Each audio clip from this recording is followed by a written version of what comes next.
What's up guys, and welcome back to another episode of Career Mode. This is episode number 16, and we're starting today's episode off with some player training and also a little look at the objectives screen with Sheffield United. Oh no, I deleted the email because it's fucking nonsense.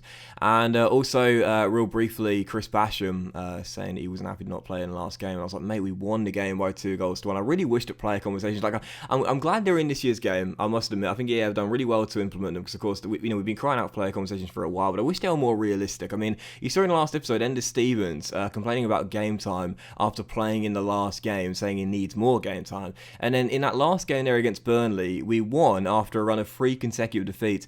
And then one of our players complained he didn't get to play in the game. Mate, we won. Be happy for the team, you know?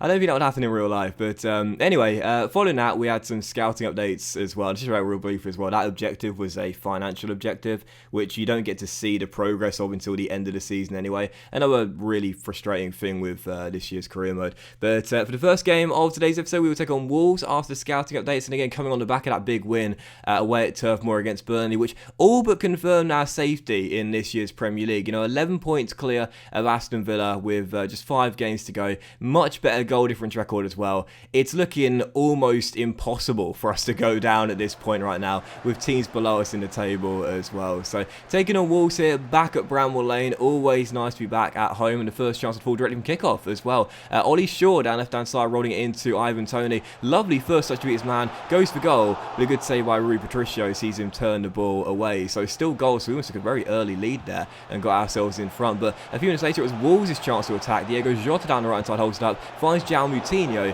but Henderson denies him at the near post as it's still 0-0. So both teams going for it in this game. Of course, we could be mathematically safe if we won this game. Wolves are still trying to get into the European places, so both teams attacking right from the beginning. And well, I said in the last episode, how many goals have we conceded this season through rebounds? So unlucky, cross to the middle, headed off the crossbar, and Diego Jota is on hand to turn it into the open goal and make it 1-0. We conceded an awful lot of goals this season. Yes, a lot of them have been down to poor defense, some through Henderson not being at his best, but some of the goals we conceded have just been downright unlucky. Another one there, it's 1-0, and Wolves do take the lead. But in the 20th minute, we would get ourselves back on level terms, and what a great sight this was to see as well. Callum Robinson, who hasn't scored a goal now in quite a few weeks, makes it 1-1 and puts us back on level terms. Lovely ball into our number 11. I love this celebration as well. Wind me up, put me on the pitch, and I'll get you a goal. That's what he's saying. 1-1, and the Blades were back on level terms, and deservedly so, I thought. It was a fantastic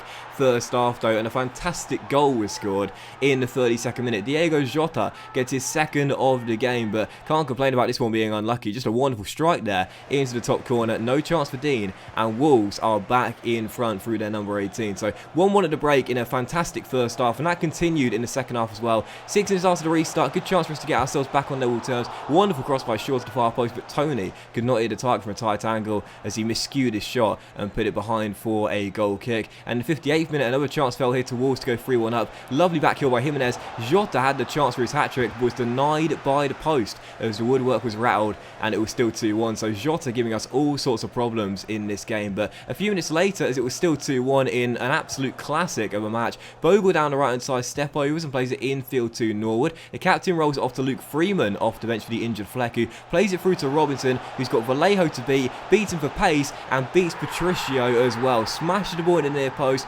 Robinson bags a brace and makes it 2-2. Runs to the cameraman to celebrate. What a game, and what an individual battle. Callum Robinson versus Diego Jota. Sheffield United 2, Wolves 2, and with 20 minutes to go, still tied at 2-2. You felt there was a winner in this game where both teams have played well. Morrison rolls into Toney. Nice ball to Robinson. Continues his run though. Lovely link-up play. Toney is through, and what a finish from Ivan Toney. Gets his goal, his third in 2 games as Callum turns provider for this goal. I wanted to run and celebrate with me on the sidelines, but Toney cut the celebration short there as I was taking too long. Regardless, Sheffield United 3, Wolverhampton Wanderers 2. Absolutely brilliant game. I love this link-up play too between Robinson and Toney. That was like Martial and Rashford yesterday for Manchester United, or maybe not quite as neat and tidy, but either way, lovely link-up play there. And Toney, this finish too from just outside the area, absolutely beautiful. I had to show you the second replay here. I don't normally show you 2 replays, but what a wonderful strike there. Bends it in off the far post. No chance for the Portuguese goalkeeper. Sheffield United 3, Wolves 2, 7th in the Premier League for the Blades, and the game was not over yet. 9 minutes to go, still leading by a goal. Wolves trying to get back on level terms, which they definitely deserved. Free kick, then Donker leaves it for João Mario. João Mario runs over the ball, then Donker strikes it off the crossbar, and then the rebound. Oh, this time our blushes are spared, and we get a little bit of luck, thankfully, for the first time. A rebound that doesn't result in a goal. Ball hits the crossbar, and João Mario had to show the replay for this. This was inches away, and I mean inches away from creeping inside Dean's far post. All Dean could do was just watch on and hope as that ball trickled wide the post, seemingly in slow motion. I mean, it was on the replay, but even in real time, it looked like it was in slow motion. João Mario heads it wide, and that was the final score. Sheffield United 3, Wolves 2. What a game, though. Absolute classic. I would say the game of the season, no doubt about it. Brilliant, brilliant match. Both teams going all out in their pursuit to win. It was a lovely individual battle as well between Jota and Robinson. Just a fantastic game, but we get the win, and that now means, as you'll see by the Premier League table, with John Fleck's injury there, a dead leg calf, he'll be fine. We are mathematically safe in the Premier League for another season. There are 14 points between us and Aston Villa, and you guys do the math. You can only get 12 points from 4 games maximum. So that is that. We propel ourselves up to 11th place after back-to-back victories, and it is all over. Sheffield United are safe. We are staying in the Premier League for another season. Our first year in the top flight ends in success. I said at the start of the season, all I want us to do is stay in the top flight, and we've done it. And we've had some poor patches of form throughout the season. We had quite a few poor patches of form throughout the season, but in the second half of the season in particular, I've got to say, the new signings we've brought in have really helped. McKenna's done well, Bogle's done well, but of course the main man has been the shocker, Tony. He has been a big, big difference. Don't forget, he came in when McBurney went out. In that game against Chelsea, McBurney went out for 7 months and Tony scored his first 3 goals of the club. So Tony's been the main reason why we've been able to keep ourselves in the Premier League for another year in this second half of the season. He's been fantastic. But team effort, it's still been a really, really good first season for us, knowing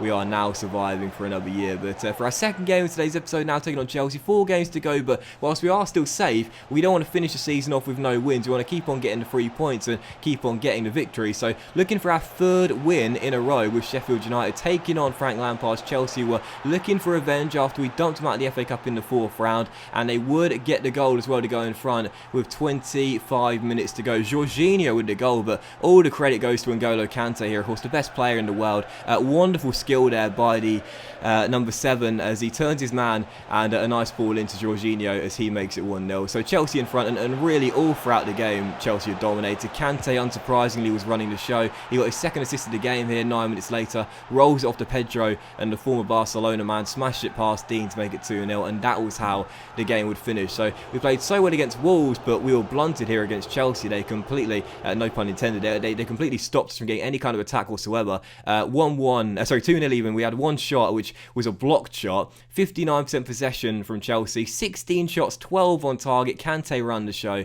2-0 the final score, and we blocked so many shots in that game. It was crazy. You might have seen I included the highlight from McKenna, who blocked 2 shots in succession. It was crazy how we not had a committed defence. That game would have been 5-6-0 Chelsea, man. They absolutely dominated, and they do get their revenge after we knocked them out in the Cup back in January. But following that, we had an academy update here, and also a brief look at the Premier League table as well. As you can see, 4 games to go. It's still very tight at the top of the table. It's anyone's title at this point. And of course, down the bottom of the table as well, Aston Villa. I don't know what's happened to them, man. Seriously, they beat us a few weeks ago, and I was thinking that could be the win that kickstarts their survival. But instead, they haven't. I don't think they've picked up a point since then. They're still on 22 points, and they can't seem to buy a victory at the moment, man. It's crazy. So they right now look as though they're definitely going down, as do Norwich and Southampton, who I think have been down for a while now. So barring a massive turnaround in form, it does look as though the 3 teams going down this year will be Aston Villa, Norwich and Southampton in some particular order. But for our 3rd and final game of today's episode, travelling away to King Power Stadium to take on the Foxes, Leicester City, and 36 minutes in, they would get their breakthrough through old reliable Jamie Vardy, of course, who broke our hearts in the FA Cup 5th round a few weeks ago. Makes it 1-0, runs to Cameron to celebrate as Leicester get themselves in front. At half-time, I was just glad to know it was only 1-0 and not 5-0. That 9-0 on Friday night, those who watched that, my word, that was a massacre against the Saints there. Joint Premier League record too now from Leicester City. But it was a weird game though, because Leicester had loads of shots in this game, most of which were being blocked though, particularly by Scott McKenna. It was just a block machine, it seems. And the game ended up finishing finishing 1-0, and you'll see the stats come full time. They had 60% possession, or 60% possession, 91% pass accuracy, 12 shots, 6 on target, but most of the shots were blocked. It was really weird, but 1-0 the final score. Should have been a lot more, really. But the Fox keep the pressure on both Manchester clubs anyway in their hunt for Champions League football. It's another defeat for us. I believe it's 6 defeats in 9 games in all competitions. Very poor run, but hey, I don't mind too much because we're still in 12th place. We're still 14 points clear of Aston Villa. We're still mathematically safe. But that was today's episode of Career Mode, guys. Big thank you for watching. Really hope you have enjoyed it. If you did enjoy today's episode, please drop a like. Much love to you all, and I'll see you for the next episode, the final one, very soon. Just say final one of the season, not final one of the series.